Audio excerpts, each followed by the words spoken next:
करवा चौथ की पावन कथा। बहुत समय पहले की बात है। एक नगर में वेद शर्मा नामक एक ब्राह्मण रहते थे। उनकी पत्नी का नाम लक्ष्मी था और उनके 7 पुत्र तथा एक पुत्री थी जिसका नाम वीरवती था। वीरवती 7 भाइयों की अकेली बहन थी और उसे सभी भाई बहुत स्नेह करते थे।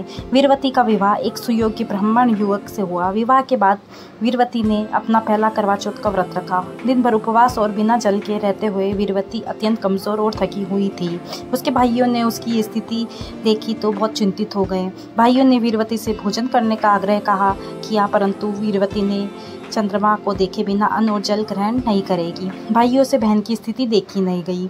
उन्होंने एक उपाय सोचा। उन्होंने पीपल के पेड़ के पीछे एक दीपक जलाकर छल से ऐसा वातावरण बनाया जैसा कि चंद्रमा निकल आया हो। भाइयों ने वीरवती से कहा कि चंद्रमा निकल आया है, अब वह अपना व्रत तोड़ सकती है। भाइयों की बात सुनकर वीरवती ने दीपक को चंद्रमा समझकर अर्घ्य देकर व्रत तोड़ दिया और भोजन कर लिया। जैसे ही वीरवती ने भोजन किया उसे अशुभ संकेत मिलने लगे। कुछ ही समय बाद उसके अपने पति की मृत्यु का समाचार मिला। इस घटना से वीरवती बहुत दुखी हुई और अपने पति के शव के पास बैठकर अनवरत प्रार्थना की और अपने कृत्य के लिए पश्चाताप करने लगी।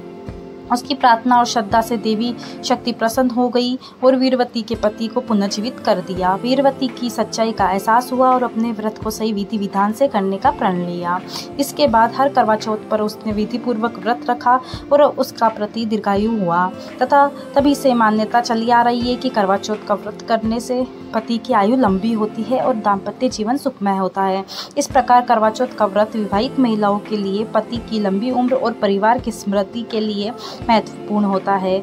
इस व्रत के दौरान महिलाएं दिन भर उपवास रखती है, 16 श्रृंगार करती है, पूजा पाठ करती है, रात में चंद्रमा को अर्घ्य देकर व्रत तोड़ती हैं। नोट: ये करवा चौथ की कहानी भारतीय संपूर्ण संस्कृति और परंपराओं में महत्वपूर्ण स्थान रखती है। ये व्रत विशेष रूप से उत्तर भारत में विवाहित महिलाओं द्वारा अपनी पति की लंबी उम्र और सुख समृद्धि के लिए किया जाता है। इस व्रत की कई कथाएं हैं जिनमें सबसे प्रमुख और प्रचलित कहानी यह है। धन्यवाद।